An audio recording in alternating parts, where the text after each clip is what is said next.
Hello everyone! Chào mừng các bạn quay trở lại với chuỗi bài giảng online của Trung tâm Anh ngữ Kella English Center. Mình là Kate và hôm nay mình sẽ đồng hành cùng các bạn tìm hiểu về một chủ đề đã khá quen thuộc nhưng không kém phần mới mẻ. Đó là Getting Ready for Listening. Vậy, những yếu tố nào là mới mẻ? Những yếu tố nào là quen thuộc?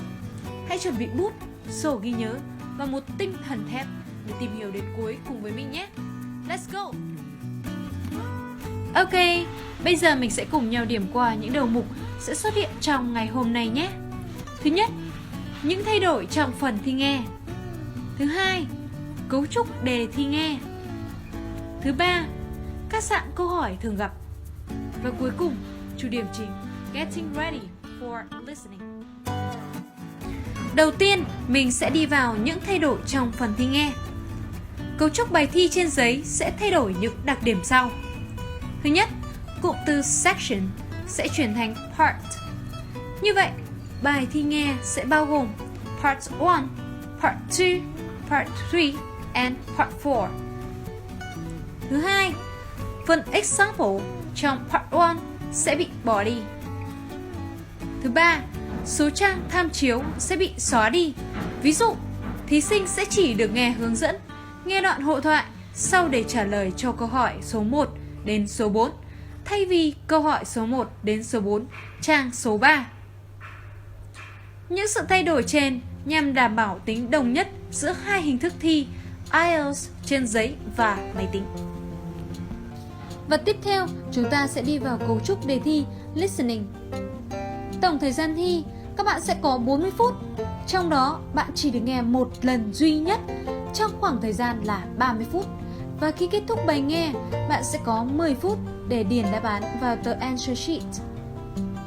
Thi nghe giống nhau cho cả hai hình thức học thuật academic và tổng quát general. Cấu trúc bài thi bao gồm 4 đoạn hội thoại thu âm. Ok, bây giờ chúng ta sẽ đi vào phần part 1, phần 1 của bài thi listening.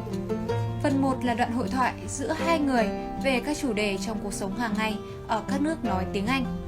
Câu hỏi thường gặp, hoàn thành thông tin về tên, địa chỉ hoặc số điện thoại. Bên cạnh đây là một bài mẫu của phần 1 mà chúng ta sẽ gặp trong bài thi listening thực tế. Các bạn cùng theo dõi và lắng nghe một đoạn audio mẫu sau nhé. Now turn to part 1.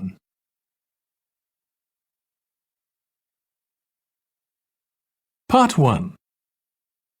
You will hear a woman phoning a friend to get information about a job agency.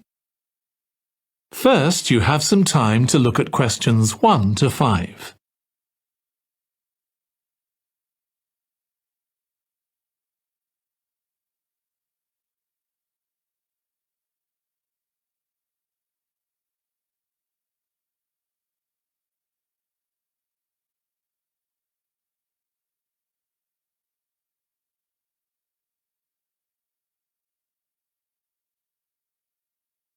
Now listen carefully and answer questions 1 to 5. Hello, William. This is Amber. You said to phone if I wanted to get more information about the job agency you mentioned. Is now a good time?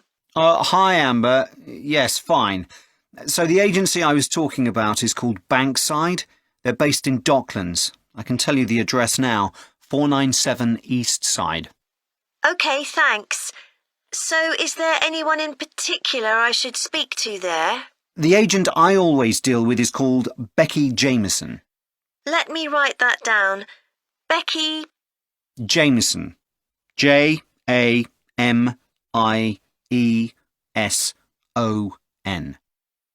Do you have her direct line? Yes, it's in my contacts somewhere. Right, here we are. 07866 510 333. I wouldn't call her until the afternoon if I were you. She's always really busy in the morning trying to fill last-minute vacancies. She's really helpful and friendly, so I'm sure it would be worth getting in touch with her for an informal chat. It's mainly clerical and admin jobs they deal with, isn't it? That's right. I know you're hoping to find a full-time job in the media eventually, but Becky mostly recruits temporary staff for the finance sector, which will look good on your CV, and generally pays better too. Yeah, I'm just a bit worried because I don't have much office experience. I wouldn't worry. They'll probably start you as a receptionist or something like that. So what's important for that kind of job isn't so much having business skills or knowing lots of different computer systems, it's communication that really matters, so you'd be fine there. And you'll pick up office skills really quickly on the job. It's not that complicated. Okay, good. So how long do people generally need temporary staff for? It would be great if I could get something lasting at least a month. That shouldn't be too difficult. But you're more likely to be offered something for a week at first, which might get extended. It's unusual to be sent somewhere for just a day or two. Right. I've heard the pay isn't too bad. Better than working in a shop or a restaurant. Oh yes, definitely. The hourly rate is about £10, $11 if you're lucky. That's pretty good. I was only expecting to get £8 or £9 an hour. Before you hear the rest of the conversation, you have some time to look at questions 6 to 10.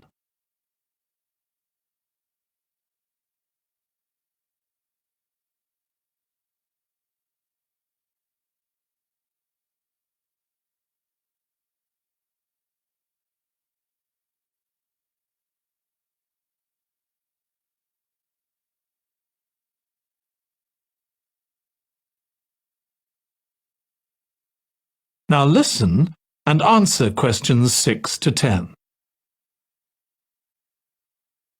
Do you want me to tell you anything about the registration process? Yes, please. I know you have to have an interview. The interview usually takes about an hour, and you should arrange that about a week in advance. I suppose I should dress smartly if it's for office work.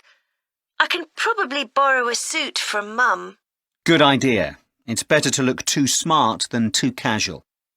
Will I need to bring copies of my exam certificates or anything like that? No, they don't need to see those, I don't think.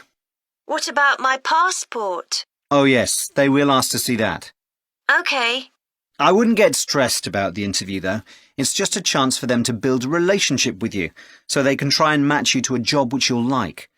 So there are questions about personality that they always ask candidates, fairly basic ones, and they probably won't ask anything too difficult, like what your plans are for the future. Hope not. Anyway, there are lots of benefits to using an agency. For example, the interview will be useful because they'll give you feedback on your performance so you can improve next time. And they'll have access to jobs which aren't advertised. Exactly. Most temporary jobs aren't advertised. And I expect finding a temporary job this way takes a lot less time. It's much easier than ringing up individual companies. Yes, indeed. Well, I think I've covered everything. That is the end of part 1. You now have 1 minute to check your answers to part 1. Well, sau khi nghe xong part 1, các bạn cảm thấy thế nào? Cùng comment đáp án xuống bên dưới và cảm nhận của mình về phần này nhé. Ok, bây giờ mình sẽ chuyển qua part 2. Ở part 2, nhìn chủ đề, chúng ta sẽ thấy chủ đề của chúng ta gặp phải giống như phần 1, nhưng độ khó sẽ cao hơn. Và phần này sẽ chỉ là độc thoại, có nghĩa là một người nói, thay vì hội thoại có từ 2 người nói trở lên. Mình cùng xem ví dụ bên cạnh để hiểu rõ hơn nhé. Part 2. You will hear a woman giving a presentation about a holiday on an island in Britain that her company organizes. First, you have some time to look at questions 11 to 14.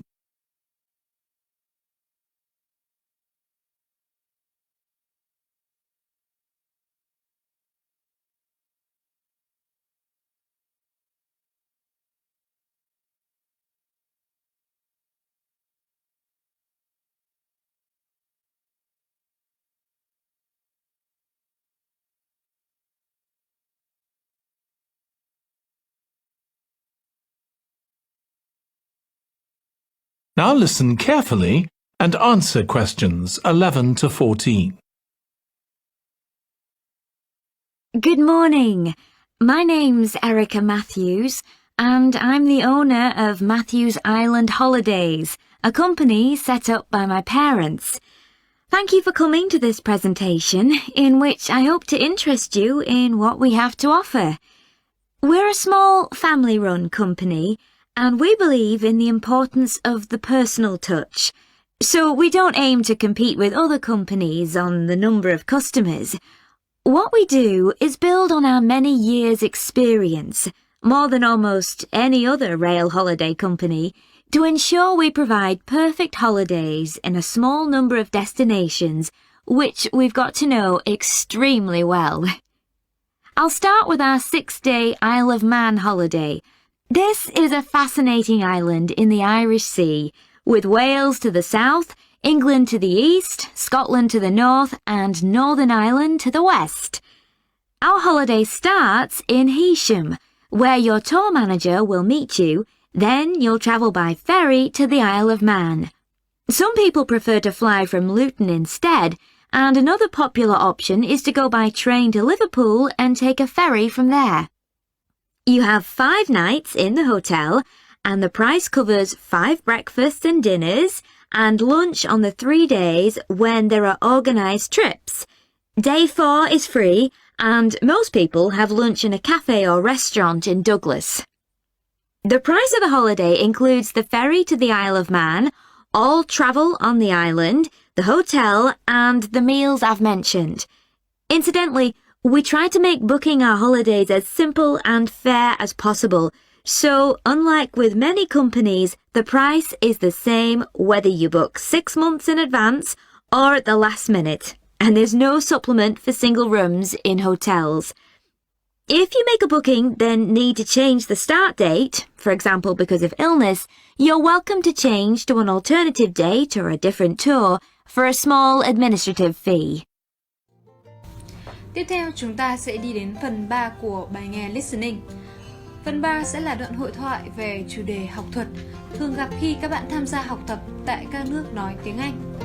Câu hỏi thường gặp: chọn đáp án đúng, nối giữa các lựa chọn matching, hoặc tương tự như các phần trên. Mình cùng cầm bút lên và lắng nghe, sau đó sẽ comment đáp án của các bạn vào bên dưới video này nhé. Part 3. You will hear 2 psychology students discussing the effects of the order in which the children in a family are born. First, you have some time to look at questions 21 to 26.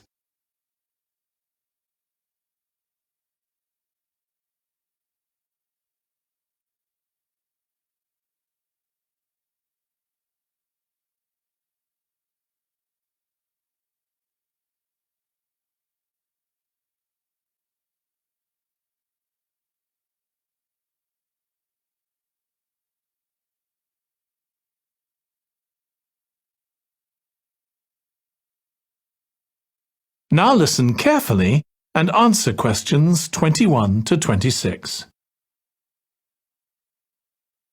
Ed, how are you getting on with the reading for our presentation next week? Well, okay, Ruth, but there's so much of it. I know. I hadn't realised birth order was such a popular area of research. But the stuff on birth order and personality is mostly unreliable. From what I've been reading, a lot of the claims about how your position in the family determines certain personality traits are just stereotypes, with no robust evidence to support them. OK, but that's an interesting point. We could start by outlining what previous research has shown. There are studies going back over 100 years. Yeah, so we could just run through some of the typical traits.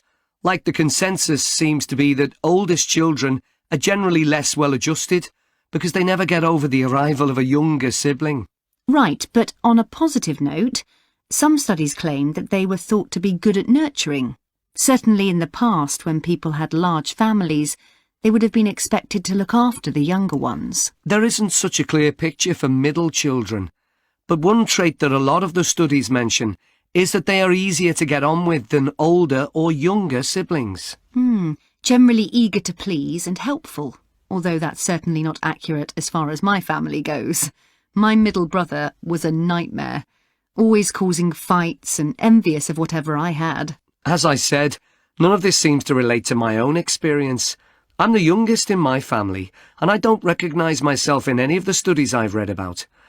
I'm supposed to have been a sociable and confident child who made friends easily, but I was actually terribly shy. Really? That's funny. There have been hundreds of studies on twins, but mostly about nurture versus nature. There was one on personality which said that a twin is likely to be quite shy in social situations because they always have their twin around to depend on for support. My cousins were like that when they were small. They were only interested in each other and found it hard to engage with other kids. They're fine now, though. Only children have had a really bad press. A lot of studies have branded them as loners who think the world revolves around them because they've never had to fight for their parents' attention. That does seem a bit harsh. One category I hadn't considered before was children with much older siblings.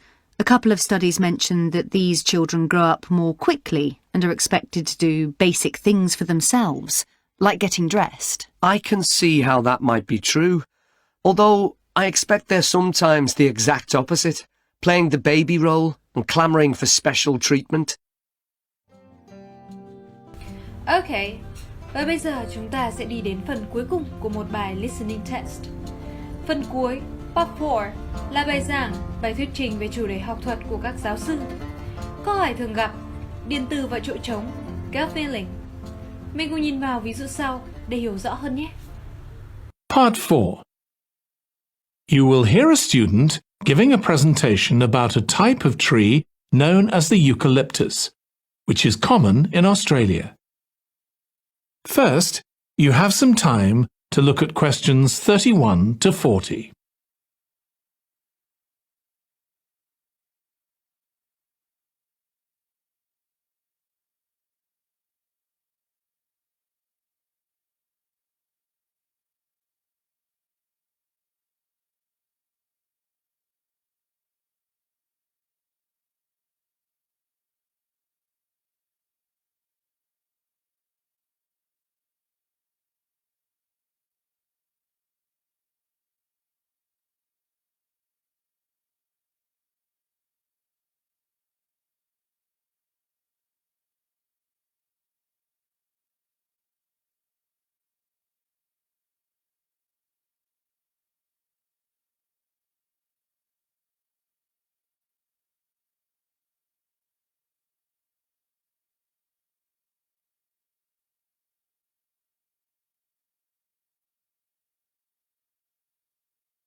Now listen carefully and answer questions 31 to 40. Today, I'm going to talk about the eucalyptus tree. This is a very common tree here in Australia, where it's also sometimes called the gum tree. First, I'm going to talk about why it's important. Then I'm going to describe some problems it faces at present. Right. Well, the eucalyptus tree is an important tree for lots of reasons. For example, it gives shelter to creatures like birds and bats, and these and other species also depend on it for food, particularly the nectar from its flowers. So it supports biodiversity.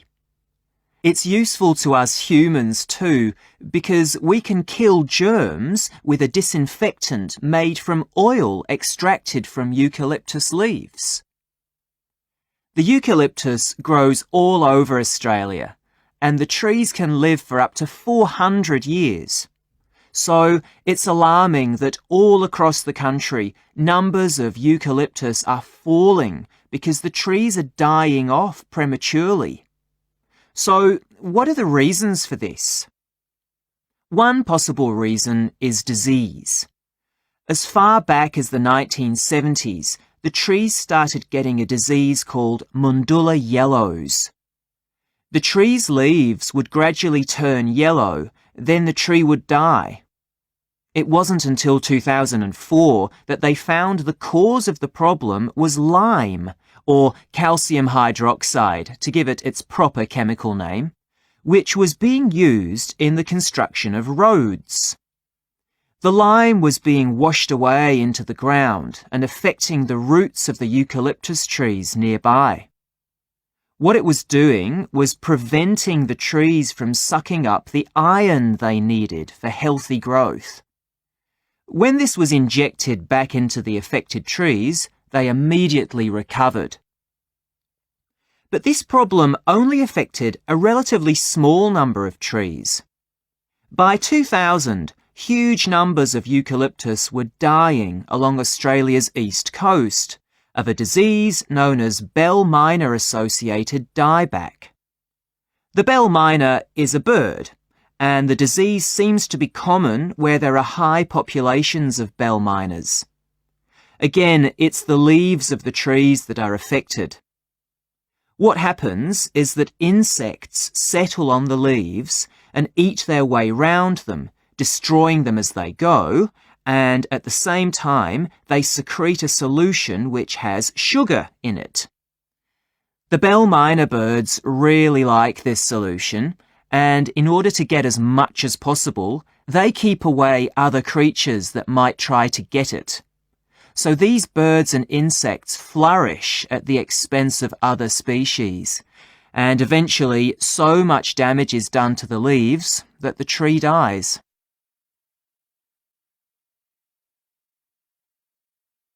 But experts say that trees can start looking sick before any sign of bell miner-associated dieback. So it looks as if the problem might have another explanation. One possibility is that it's to do with the huge bushfires that we have in Australia. A theory proposed over 40 years ago by ecologist William Jackson is that the frequency of bushfires in a particular region affects the type of vegetation that grows there. If there are very frequent bushfires in a region, this encourages grass to grow afterwards, while if the bushfires are rather less frequent, this results in the growth of eucalyptus forests. So why is this? Why do fairly frequent bushfires actually support the growth of eucalyptus? Well, one reason is that the fire stops the growth of other species which would consume water needed by eucalyptus trees. And there's another reason. If these other quick-growing species of bushes and plants are allowed to proliferate, they harm the eucalyptus in another way by affecting the composition of the soil and removing nutrients from it. So some bushfires are actually essential for the eucalyptus to survive as long as they are not too frequent. In fact, there's evidence that Australia's Indigenous people practiced regular burning of bushland for thousands of years before the arrival of the Europeans. But since Europeans arrived on the continent, the number of bushfires has been strictly controlled.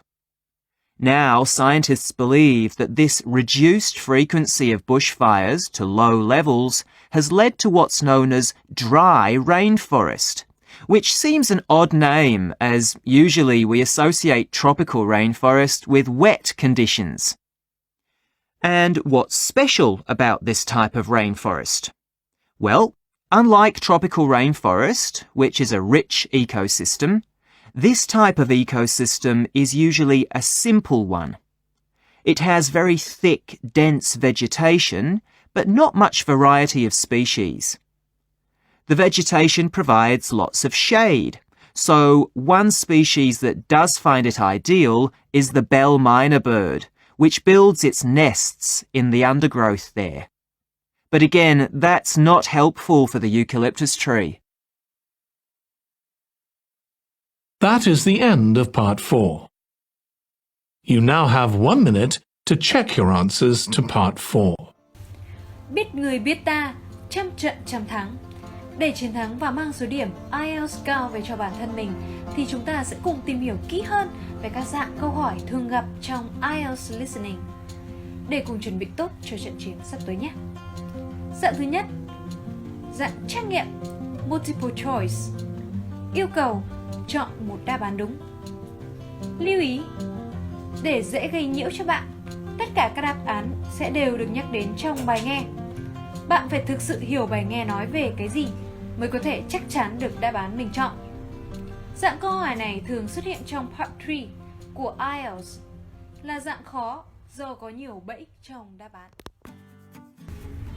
Chúng ta cùng đến với dạng thứ hai, dạng Form Completion, hoàn thành đơn.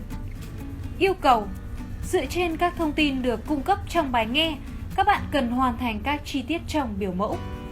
Lưu ý, dạng câu hỏi này thường xuất hiện trong Part 1 và yêu cầu bạn cần lắng nghe cuộc trò chuyện ít nhất giữa hai người.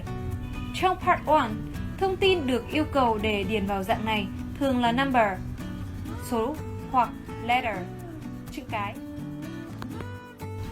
Dạng thứ ba là dạng Sentence Summary Completion, hoàn thành câu hoặc đoạn tóm tắt. Yêu cầu điền vào chỗ trống của một đoạn tóm tắt trong bài nghe.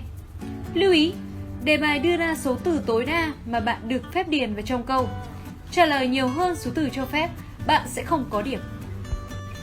Dạng thứ tư, dạng Table Completion, điền thông tin vào bảng. Yêu cầu, đề bài cung cấp một bảng có liên quan đến bài nghe và một số chỗ trống. Nhiệm vụ của bạn là phải hoàn thành tất cả thông tin trong bảng đó bằng cách điền vào chỗ trống. Lưu ý, đáp án phải phù hợp với số lượng từ yêu cầu. Câu trả lời phải đúng dạng từ hay thì của động từ mới được tính điểm. Dạng số 5, dạng Labeling a map or diagram, đánh dấu hình. Yêu cầu, trong câu hỏi này, bạn phải điền một từ hoặc một cụm từ phù hợp trong danh sách để hoàn thành bản maps. Lưu ý, dạng này thường xuất hiện trong phần 2 hoặc 3 của Listening Test. Dạng số 6, Matching Information, nối thông tin. Yêu cầu, các bạn được yêu cầu để phân loại thông tin trong bài nghe. Bạn được cung cấp một số thông tin nhất định và nhiệm vụ là bạn phải cần phân loại thông tin đó sao cho thích hợp. Dạng câu hỏi này thường xuất hiện trong Part 2 và Part 3. Lưu ý, việc nối thông tin ở đây có thể là nối names với activities của họ, nối khả năng will, might, will not do something với việc thích hợp. Dạng số 7, Short Answer Question, câu trả lời ngắn. Yêu cầu, đề bài sẽ là một câu hỏi liên quan tới bài nghe và bạn sẽ phải trả lời câu hỏi đó trong giới hạn số từ cho phép. Lưu ý, các bạn cần phải chú ý yêu cầu đề bài về số lượng từ tối đa được cho phép để trả lời câu. Có một số trường hợp, bạn sẽ được yêu cầu trả lời nhiều hơn một ý. Dạng thứ 8, dạng Pick from a list, chọn từ một danh sách cho sẵn. Yêu cầu, bạn sẽ được cho một câu hỏi và 5 đáp án. Bạn phải chọn ra từ 2 đến 3 câu trả lời đúng trong dãy đáp án đó. Lưu ý, các bạn nên chú ý kỹ, dạng câu hỏi này khác hoàn toàn so với dạng Multiple Choice ở việc bạn sẽ chọn từ 2 đến 3 đáp án đúng trong số danh sách các lựa chọn đưa ra. Để ý kỹ yêu cầu câu hỏi để nhận ra số đáp án đúng bạn cần chọn. Bạn sẽ không bị mất điểm một cách đáng tiếc. Vậy là chúng ta đã cùng nhau đi qua 3 phần rồi đúng không nào? Từ 3 phần trên, các bạn đã có những cái nhìn khái quát cơ bản về một bài listening test. Các bạn hãy xem và ôn lại những kiến thức đó thật chắc để cùng mình phân tích và áp dụng những kiến thức đã thu được vào phần thứ 4, Getting Ready for IELTS, một cách dễ dàng hơn trong video tiếp theo nhé. Cảm ơn các bạn đã giữ vững tinh thần thép, chinh phục hết các kiến thức ngày hôm nay cùng với Kết. Hẹn gặp lại các bạn vào video lần tới. Bye bye and see you again!